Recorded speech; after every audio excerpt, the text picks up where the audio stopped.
میرے رسول پاک صلی اللہ تعالی علیہ وسلم کو اللہ نے سمندروں سے بڑا حوصلہ عطا فرمایا تھا، سمندروں سے بڑا، سمندروں سے بڑا مشکل ہوتا ہے بیٹی کے قاتل سے صلح کرنا، بڑا مشکل ہوتا ہے، بڑا مشکل ہوتا ہے کانٹے بچھانے والوں کے رستوں میں پھول بچھانا، او بھائی یہ بڑا ہی مشکل ہے، بڑا بڑا جنہوں نے پتھر برسائے ہوں، مکے سے نکالا ہو، ان کے گلے میں پھولوں کے ہار ڈالا، پر سلام اس پر کہ جس نے دشمنوں کو بھی قبائیں دیں، سلام اس پر کہ جس نے گالیاں سن کر دعائیں دی۔ تو حضور نے حلم کا مظاہرہ کیا، تدبر، صبر ایک تدبیر ہے، یہ آپ کو سیاح کر دے، جو اللہ نے آپ کو دیا اس پہ راضی رہے، صبر کرے اور اپنے ارد گرد لوگوں کو دیکھ کے پریشان نہ ہو۔ نبی پاک علیہ السلام نے اپنی امت کو صبر سکھایا اور ساتھ یہ بھی حکم فرمایا کہ مصیبتیں اور مشکلیں بڑے لوگوں پہ آتی ہیں، چھوٹوں پہ مشکلات، جو دل کے چھوٹے ہوں، ذہن کے چھوٹے ہوں، ان پر اللہ مشکل نہیں ڈالتا۔ ایک صحابی نے کہا یا رسول اللہ صلی اللہ علیہ وسلم سب سے زیادہ مشکلات کن پہ آتی ہیں؟ تو حضور نے فرمایا نبیوں پہ۔ کن پہ یا رسول اللہ اس کے بعد؟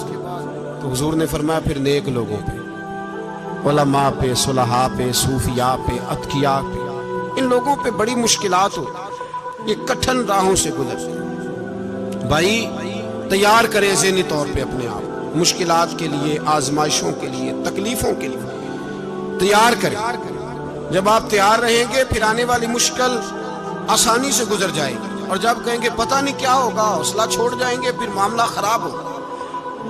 دلیر رہیں، تدبر سے چلیں، دانائی سے چلیں، علم پیدا کریں، بردباری۔ ہمیں کئی دفعہ سجدہ صاف کرنا پڑتا ہے، ہم جو کہتے ہیں بات اس کے الٹ نکل آتی ہے۔ ہم کسی شخص کے بارے میں کوئی تبصرہ کر بیٹھتے ہیں، کچھ عرصے کے بعد ہمیں پتہ چلتا ہے کہ وہ تو ایسا تھا ہی نہیں، ہم نے غلط بات کر دی۔ ہم بغیر تحقیق کے، بغیر تفتیش کے، حوصلہ نہ ہونے کی وجہ سے، صبر نہ ہونے کی وجہ سے ہم بہت سارے کام کر گزرتے ہیں، پھر ہمیں نقصان ہوتا ہے۔ اپنی زندگی میں حلم نہ چھوڑیں، حوصلہ نہ، لڑائیاں ہوتی ہیں نا گھروں میں، اس کی وجہ خامد ہوتا ہے، بیوی نہیں ہوتی۔ یہ بات گھر جا کے بتانا کہ آج انہوں نے کہا ہے۔ لڑائی کی وجہ کون ہوتا ہے؟ نہ بولو تسی، پر میں تو آگ ہی چڑھیا ہے، وہ تو ریکارڈ ہو گیا ہے۔ لڑائی کی وجہ کون ہے؟ ہاں جڑے باتیں لڑتے ہیں وہ کودے ہی نہیں پے۔ وجہ کون بنتا ہے جی؟ کیوں بلا؟ اس لیے کہ نبی پاک صلی اللہ علیہ وسلم نے فرمایا عورت کی عقل آدھی ہے تو تیری تو پوری ہے نا۔ تو اس کا مطلب ہے لڑائی اگر بچ سکتی تھی تو مرد کی وجہ سے بچ سکتی تھی، گھر میں امن ہو سکتا تھا۔ کہتے ہیں جی یہ بڑی بیوقوف ہے، میری سنتی نہیں۔ تو میں نے کہا جو اس سے بحث کر رہا ہے وہ سیانا ہے؟ بولیں، جو بحث کر رہا ہے وہ عقل مند ہے؟ بندہ تو چلو تھا وہ دانشور، شیکسپیئر، باتیں بعض اوقات اس کی کچھ ایسی ہیں۔ اس سے کسی نے پوچھا تھا عورتوں سے کون جیت سکتا ہے بحث میں؟ تو اس نے کہا تھا وہ جو ان سے بحث نہ کرے، جو ان سے بحث ہے۔ تو بھائی تو وجہ اس لیے کہ حوصلہ تو نہیں کرنا تھا۔ نبی پاک علیہ السلام نے فرمایا بی بی ٹیڑھی لکڑی ہے، سیدھی کرنے کی کوشش کرو گے تو ٹوٹ جائے گی، سیدھی۔ تو پھر کتنا بیوقوف ہے جو پتھر سے سر رگڑ رہا ہے، کتنا نادان ہے جو یہ حرکت کر رہا ہے، دریا میں چھلانگ لگا کے کہتا ہے ڈوبوں گا نہیں۔ تو بھائی حوصلہ پیدا کر، علم پیدا کر۔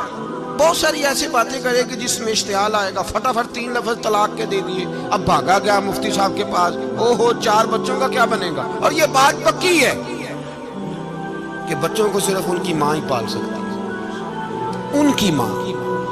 تو نے 3 جملے کہتے سوچا ہی نہیں، تیرا کا گیا تو یہ تو نئی بیوی ملے گی، اور اس کا بھی کیا گیا، اس کو بھی شاید شوہر مل جائے۔